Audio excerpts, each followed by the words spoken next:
할렐루야. 오늘 2023년 10월 15일 10월의 세 번째 주일을 맞이해서 하나님께 예배드리며 주의 말씀 같이 듣기를 원합니다. 오늘 하나님의 말씀은 창세기 50장 1절부터 14절을 본문으로 야곱의 엄숙한 장례식이라는 제목으로 말씀을 전하고자 합니다. 사랑하는 여러분, 만일 그런 일은 거의 없겠지만 잘 아는 두 분이 있는데 한날에 장례식과 결혼식이 있다면 어디를 가시겠습니까?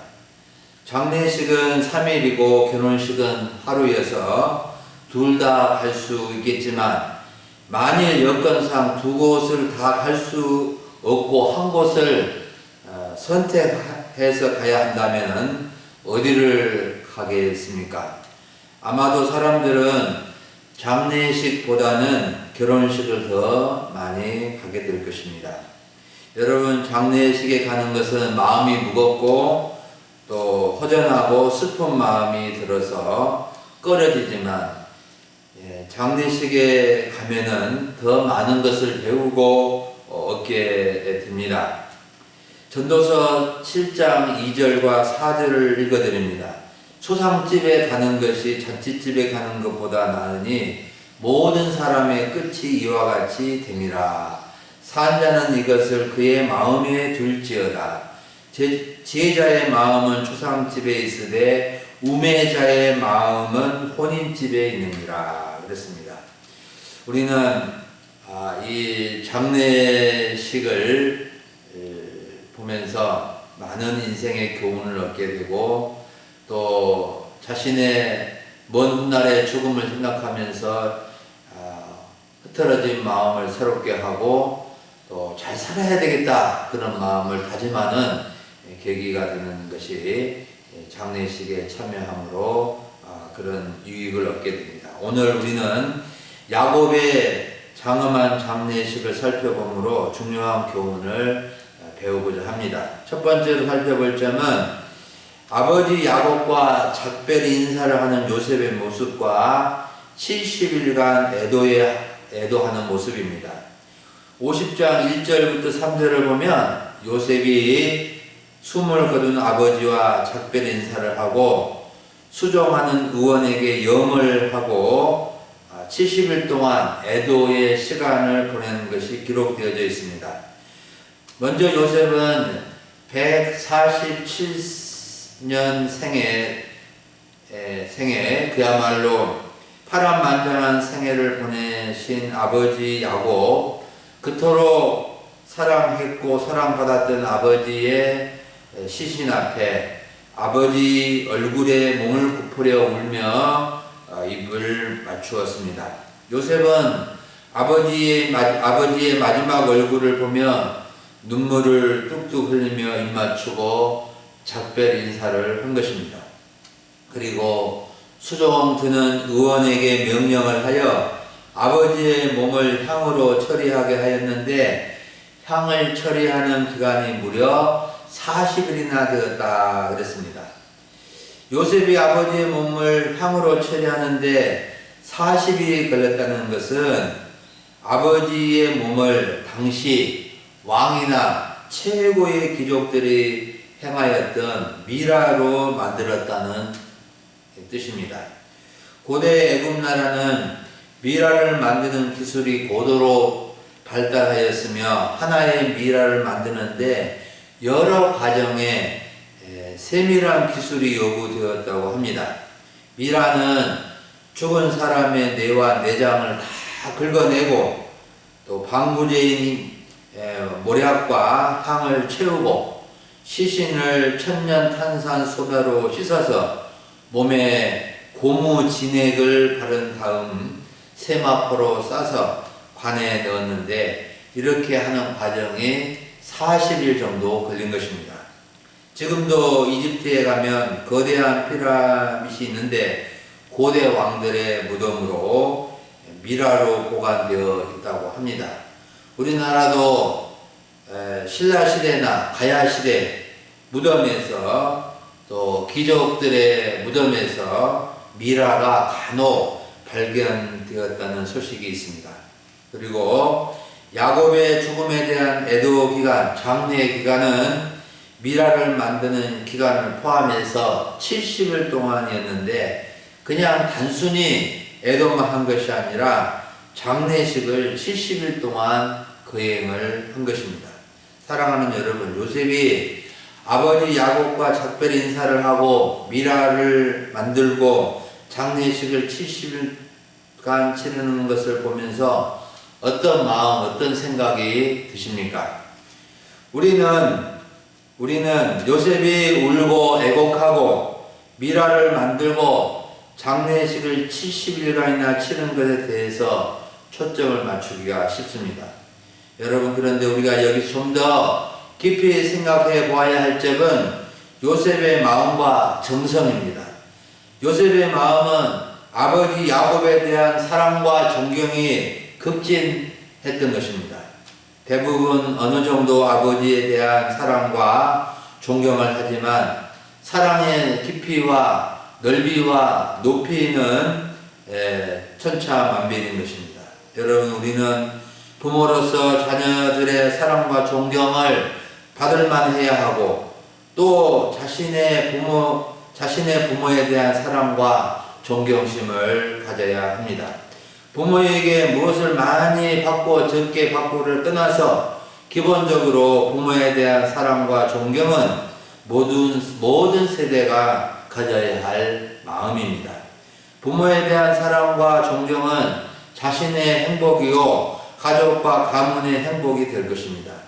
에베소서 6장 2절과 3절을 보면 내 아버지와 어머니를 공경하라. 이것은 약속이 있는 첫 계명이니 이로써 네가 잘되고 땅에서 장수하리라 그랬습니다.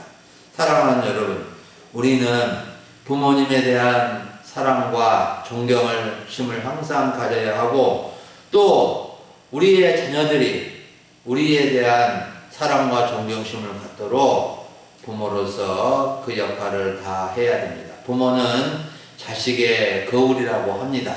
그래서 부모가 참으로 자녀들을 잘 돌보고 또 그들을 잘 이끌어줘야 할 책임이 있는 것입니다. 두 번째로 살펴볼 점은 국장과 같은 야곱의 장례식 규모에 대해서 살펴봅니다. 요셉은 아버지의 죽음에 대한 애도 기간이 이제 끝날 즈음에 장례식 마지막에 와서 바로의 궁에 아버지 장지에 대한 자신의 의견을 전달을 합니다. 5절을 보면 요셉이 바로 왕에게 전달한 내용이 기록되어 있습니다. 우리 아버지께서 제게 맹세하게 한 것이 있습니다. 왕이시여, 아버지께서 내가 죽거든 가나안 땅 내가 파놓은 묘실에 나를 장사하라는 것이었습니다. 그러하오니 왕이시여, 저로 가나안 땅으로 올라가서 아버지를 장사하고 오게 해 주십시오. 이렇게 부탁을 합니다. 이에 바로 왕은 총리 요셉의 요청에 흔쾌히 허락을 해줍니다. 드디어 야곱의 장엄한 장례식 발인이 이제 시작됩니다. 7절, 8절, 9절을 보면 야곱의 장례식 규모가 어떠한지를 짐작할 수 있습니다. 장례식 발인에 참여하여 먼 거리에 있는 가나안 땅까지 가는 사람들의 규모를 보면 바로 왕의 모든 신하와 바로 궁의 원로들과 애굽 땅의 모든 원로와 요셉의 온 집과 그의 형제와 그의 아버지의 집이 올라갔다고 기록되어져 있습니다. 정착진 고센 땅에는 그들의 아이들과 양떼와 소떼만 남겨놓고 모든 가족들이 매장지로 간 것입니다. 9절을 보면 요셉을 호위하는 병거와 마병, 전차 부대 군인과 말 타는 군인이 따라 올라갔는데 그 때가 심히 컸다라고 말씀하고 있습니다. 사랑하는 여러분, 야곱의 장례식 규모는 한 나라의 왕 장례식 규모인 것을 알 수 있습니다. 야곱의 가족들만 해도 이배급할 때 70명이었는데 17년이 지난 후이기 때문에 적어도 2배 이상은 늘어났을 것인데 200명 이상이 되었을 것입니다. 그리고 왕의 신하와 궁의 원로들, 나라의 원로들이 모두 요셉의 아버지 야곱의 장례식에 참석해 주었는데 그들의 비서들, 수행원들, 또 매장지까지 가는 거리가 며칠이 걸리기 때문에 먹을 것과 가다가 잠잘 곳 텐트 준비해서 가려면은 준비하는 사람들의 숫자도 만만치 않았을 것입니다.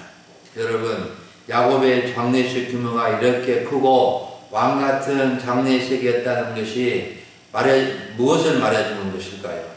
장례식은 그 사람이나 그 자손들의 영향력을 말해주는 것입니다. 자신이 잘 되고 주변에 영향력을 끼쳤다면 그의 장례식은 큰 규모의 장례식이 될 것이고 또 그의 자손들이 잘 되고 주변에 영향력을 많이 끼쳤다면 또 큰 규모의 장례식이 될 것입니다. 야곱의 경우는 자신보다도 전적으로 아들 요셉의 영향력 때문에 왕과 같은 장엄한 장례식이 된 것입니다. 장엄하다는 말은 크고 위험이 있고 엄숙하다는 말인데 야곱의 장례식은 왕의 장례식처럼 크고 위험이 있고 엄숙한 모습이었습니다. 야곱은 147년의 생애 동안 험악한 세월을 보냈지만 그의 마지막 장례식은 영광스럽고 장엄한 장례식이 된 것입니다. 순전히 아들 요셉 때문입니다. 여러분, 장례식은 그 사람이 살아온 모든 것을 말해준다 해도 과언이 아닙니다. 그 사람이 이 세상을 어떻게 살아왔는지를 대변해 주는 것이 장례식입니다. 죽은 사람은 자신의 장례식이 어떻게 치러지는지 알 수 없지만 그 사람의 이름과 그 사람의 삶의 열매는 장례식에서 나타난다는 것을 생각하면 우리의 삶이나 우리의 자녀들의 삶이 어떠해야 하는지를 돌아보게 합니다.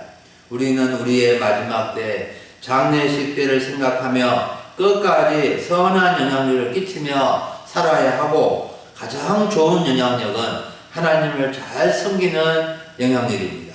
요셉은 애굽 나라에나 가족들에게나 선한 영향력을 끼치므로 아버지의 장례식을 장엄하게 영광스럽게 아름답게 이루게 되었습니다.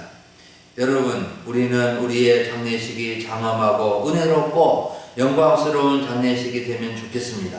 장례식의 규모가 크든 작든 사랑과 존경과 아름다운 이별이 있는 장례식이 되면 좋겠습니다.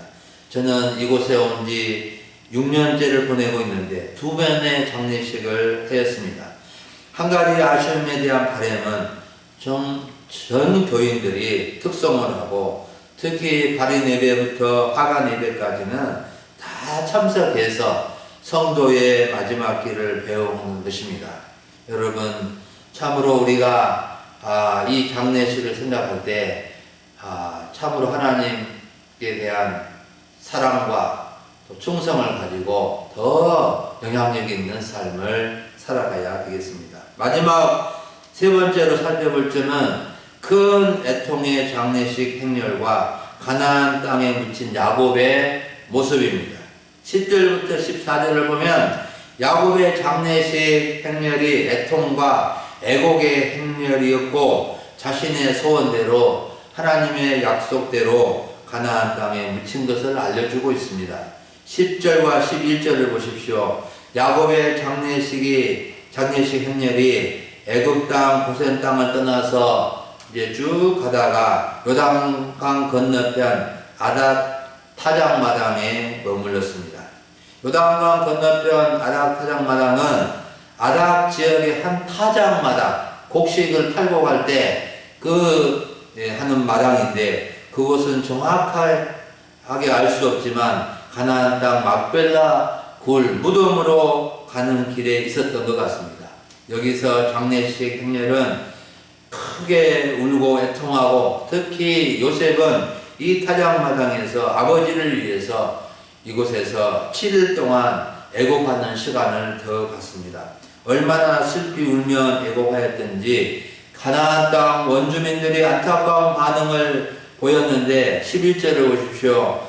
그 땅 거민 가나안 백성들이 아닥타장 마당의 애통을 보고 이르되 이는 애굽 사람의 큰 애통이라 하였으므로 그 땅 이름을 아벨 미스라임이라 하였으니 곧 요단강 건너편이다 라고 했습니다. 가나안 땅 원주민들도 야곱의 장래 행렬이 아닥타장 마당에서 7일 동안이나 애통하는 것을 보고 애굽 사람의 큰 고통이다. 애굽 사람의 아주 귀한 분이 저렇게 돌아가셔서 애곡하고 통곡하는 것이다 라고 해서 애굽인의 애곡함 아벨 미스라임이라고 부르게 되었습니다. 얼마나 야곱의 장례식 행렬이 큰 애통과 애곡이 있었는지 이런 신조까지 만들어지게 된 것입니다. 이제 야곱의 장례식은 야곱이 요셉과 아들들에게 명령한 대로 가나안 땅 마므레아 막벨라 굴에 장사함으로 마무리되었고 요셉은 아버지를 장사한 후에 자기 형제들과 호상분들과 함께 애굽 나라로 돌아온 것입니다. 사랑하는 여러분, 야곱의 장례식 행렬이 울고 애통하는 것은 국가 권력에 동원되어 억지로 한 것이 아닙니다. 야곱의 장례식에는 유족이나 친족보다도 조문객들이 훨씬 많았습니다. 이렇게 훌륭한 요셉 총리의 아버지의 장례에 예의를 표하면서 함께 울고 함께 슬퍼하고 애통한 것입니다. 여러분, 장례식에서 울고 안 울고는 중요한 문제라고 생각됩니다. 어떤 분은 눈물 한 방울 흘리지 않는 자식들도 있다고 합니다. 어떤 분은 새 눈물만큼 찔끔 흘리는 사람도 있습니다. 어떤 분은 유족이 아닌데도 고인과 유족을 생각하면서 애통하며 우는 분들도 있다고 합니다. 울며 애통한다는 것은 아쉬움과 사랑의 표현입니다. 어떤 분은 하나님을 믿는 성도들은 천국에 가기 때문에 장례식에서 눈물을 흘리거나 슬퍼하거나 애통해야 할 필요가 없다고 합니다. 그러면 야곱이 7일 동안, 요셉이 7일 동안 아버지의 죽음 앞에 애곡하였고 이렇게 70일 동안이나 애곡한 기간을 가지면서 장례를 치렀는데 요셉이 믿음이 부족하거나 없어서 그런 것일까요? 결코 그렇지 않습니다. 요셉처럼 믿음 좋은 사람이 쳐다보기 어려울 것입니다.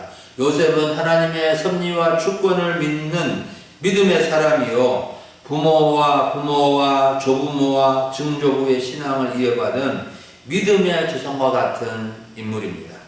요셉은 형제들과 아버지와 백성들을 눈물로 사랑하는 사람이었기 때문에 아버지의 장례식에서도 울고 애통한 것입니다.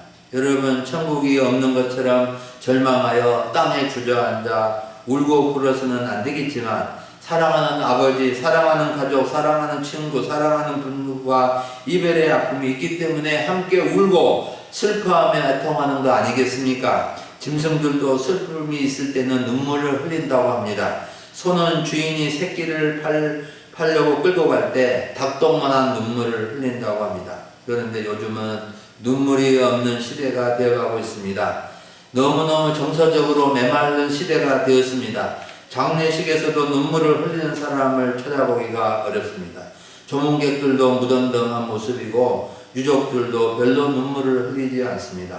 사랑은 눈물의 씨앗이라고 하는데 눈물 없이 어떻게 사랑한다고 말할 수 있겠습니까? 사랑의 눈물은 많이 흘릴수록 더 풍부한 것입니다. 여러분, 우리가 가장 회복해야 할 것은 참된 사랑입니다. 가족들을 진정으로 사랑해야 하고 교회 식구들을 진정으로 사랑해야 되고 이웃 사람들을 진정으로 사랑해야 됩니다. 그리고 우리는 야곱이 하나님이 약속하신 가나안 땅을 소망하며 살다가 가나안 땅에 묻힌 것처럼 우리들도 천국을 소망하다가 부활의 동산에 묻힐 수 있기를 간절히 원합니다. 사랑하는 여러분, 오늘 주일 오전에 우리는 야곱의 엄숙한 장례식이라는 주제로 하나님의 말씀을 들었습니다. 요셉은 아버지의 시신 앞에서 울며 얼굴에 입맞추며 얼굴에 입을 맞추며 작별 인사를 하는 효심이 가득한 아들이었습니다. 아버지 야곱이 맹세하게 한 대로 아버지가 그토록 원하고 소망했던 가나안 땅 마므레와 막벌레 밭 굴에 아버지를 장사하기 위해서 애굽 나라에서 960km나 떨어진 곳 먼 곳까지 갔습니다. 정말 야곱의 장례식은 왕과 같은 장엄한 장례식이었습니다. 여러분 아직 부모가 살아계시다면 부모님의 장례식이 어떤 장례식이 되면 좋겠습니까? 또 훗날 자신의 장례식은 어떤 장례식이 되었으면 좋겠습니까? 조문객이 많이 오고 많은 분들이 함께하여 슬픔을 나누고 함께 우는 장례식이 되면 좋겠죠. 장엄하고 좋은 장례식은 사랑의 눈물과 아쉬움과 위로와 소망이 있는 것이라고 생각됩니다. 여러분 이런 장례식은 억지나 사람이 꾸며낸 것이 아닙니다. 자기 자신이 사랑으로 선한 영향력을 끼칠 때 가능한 것입니다. 장례식의 모습은 그분이나 그분의 자식들이 어떠한 삶을 살아왔는지를 나타내 주는 것이라고 봅니다. 이 세상과 이별하고 가족과 이별하는 장례식이 아름답고 복되기 위해서는 하나님을 믿는 믿음과 사랑으로 감동적인 삶을 사는 것입니다. 그냥 죽을 때 죽고 죽으면 어떻게 되는지 모른다고 생각하고 그냥 살면 안 됩니다. 어떤 분은 웰빙보다도 웰다잉이 더 중요하다고 합니다. 잘 사는 것보다도 잘 죽는 것이 복되게 죽는 것이 중요하다는 말입니다. 미국의 유명한 신문 타임지 창간자의 부인은 이런 말을 남겼다고 합니다. 모든 사람은 죽은 날로 기억된다. 살아있는 사람은 생일로 축하를 받습니다. 그러나 죽은 이들은 죽은 날로 기억됩니다. 그가 언제 돌아가셨는지를 기억하지 생일은 기억되지 않습니다. 여러분 우리는 자신의 죽음과 장례를 잘 대비하며 살아야 하고 다른 사람 특히 성도들의 죽음과 장례식에 함께하여 함께 울고 함께 슬퍼해 줄 아는 성숙한 믿음의 사람으로 살아가야 되겠습니다. 아멘. 다 같이 기도하겠습니다. 하나님 아버지 감사합니다. 오늘 10월의 세 번째 주일 예배 드릴 수 있도록 도와주시고 특별히 오늘 야곱의 장엄한 장례식에 대한 말씀을 묵상하고 나누게 해주시니 감사를 드립니다. 하나님 아버지 파란만장한 험악한 세월을 보내고 이렇게 요셉의 선한 영향력으로 말미암아 요셉의 장례식이 왕과 같은 장례식이요 많은 사람들에게 애통과 슬픔과 위로와 소망을 주는 이러한 장엄한 장례식의 모습을 보면서 우리가 이 땅을 살아갈 때 어떻게 살아가야 하는지 또 우리 자손들이 이 땅을 어떻게 살아가야 하는지를 교훈을 얻게 됩니다. 하나님 아버지 참으로 저희들이 하나님을 잘 섬겨서 이웃에게 또 주변에 선한 영향력을 끼치며 살아갈 수 있도록 도와주시기를 원합니다. 우리의 이름이 하나님의 생명책에 기록될 뿐만 아니라 이 땅 위에서도 선한 영향력을 끼치며 살아갈 수 있는 우리의 삶이 되어지게 해 주시옵소서. 하나님 아버지 우리의 참 죽음과 장래에 대한 아버지 참 생각을 하면서 잘 대비하면서 이 땅을 살아갈 수 있도록 도와주시옵소서. 우리 성도들이 복된 죽음과 또 아름답고 장엄한 장례식이 되도록 우리의 삶을 끝까지 주장해 주시옵소서. 감사를 드리옵고 우리 주 예수님의 이름으로 기도하옵나이다. 아멘.